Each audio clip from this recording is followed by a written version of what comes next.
ఏపీలో సర్దార్ వల్లభాయ్ పటేల్ 150వ జయంతి వేడుకలు ఘనంగా జరిగాయి. సమైక్యత ర్యాలీలో వైద్య ఆరోగ్య శాఖ మంత్రి సత్యకుమార్ పాల్గొన్నారు. స్వాతంత్ర్యం వచ్చాక ప్రజలంతా సమైక్యంగా ఉండేందుకు పటేల్ కృషి చేశారని తెలిపారు. ఇక ప్రధాని మోదీ వికసిత్ భారత్ లక్ష్యంగా పనిచేస్తున్నారని చెప్పుకొచ్చారు మంత్రి సత్యకుమార్.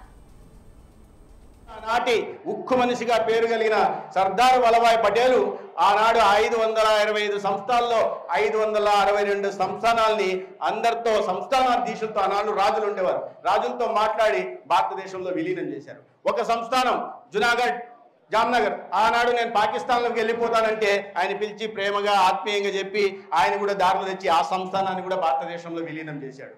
హైదరాబాద్ సంస్థానం మన ప్రాంతంలోని ఇప్పుడు కర్ణాటకలోని కొంత భాగం, మహారాష్ట్రలోని మరాఠ్వాడ కొంత భాగం, తెలంగాణ భాగం, ఇదంతా కలిపి ఆనాడు హైదరాబాద్ ప్రిన్స్లీ స్టేట్గా ఉండేది.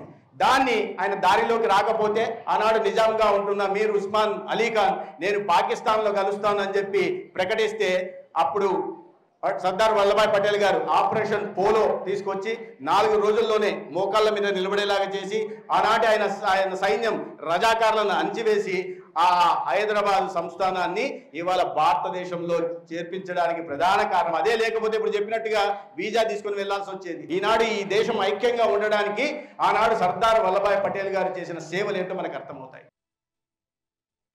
ఇవాళ దేశంలో అద్భుతమైన నాయకత్వం, రాష్ట్రంలో అద్భుతమైన నాయకత్వం ఉంది. అనేక రకాలైన దేశం యువతకు వీళ్ళు మేధో సంపత్తి ఉందని గుర్తించి ఇవాళ startup India, standup India, make in India, digital India, skill India, clean India, fit India లాంటి అనేక రకాలైన వినూత్న కార్యక్రమాలకు శ్రీకారం చుట్టి యువతను వీటిలో భాగస్వాములు చేసుకుంటూ దేశ సంపదని పెంచుకుంటూ ఇవాళ దేశంలో ప్రధానమంత్రి గారు అద్భుతమైన ప్రజారంజకమైన పారదర్శకమైన అవినీతి రహిత పాలనను అందిస్తుంటే మన రాష్ట్రంలో కూడా ముఖ్యమంత్రి గారి రూపంలో చంద్రబాబు నాయుడు గారు, ఉప ముఖ్యమంత్రి గారు పవన్ కళ్యాణ్ గారు ఇవాళ అద్భుతమైన నాయకత్వ పఠితంతో ఇవాళ యువతకు అద్భుతమైన అవకాశాలు కల్పించడం కోసం ఇవాళ గూగుల్ని తీసుకురావడం, గూగుల్ డేటా సెంటర్ని తీసుకురావడం, అనేక రకాలైన ఇక టాటా ఇన్నోవేషన్ హబ్ తీసుకురావడం, ఒక టెక్నాలజీ వైపు యువతను రాబోయే రోజుల్లో టెక్నాలజీ ఈ దేశాన్ని ప్రపంచాన్ని ముందుకు నడిపిస్తుంది కాబట్టి యువతల వాటి పట్ల అవగాహన కల్పించి ఆ టెక్నాలజీ వైపు జీవితం అనేక విషయాల్లో టెక్నాలజీ కారణంగా మనం అభివృద్ధి సాధించడానికి సాధ్యమవుతుందనే విషయంగా ఊరికే ఆలోచన మాత్రమే చేయకుండా అటువంటి ప్రఖ్యాత ప్రతిష్టాత్మక సంస్థలను కూడా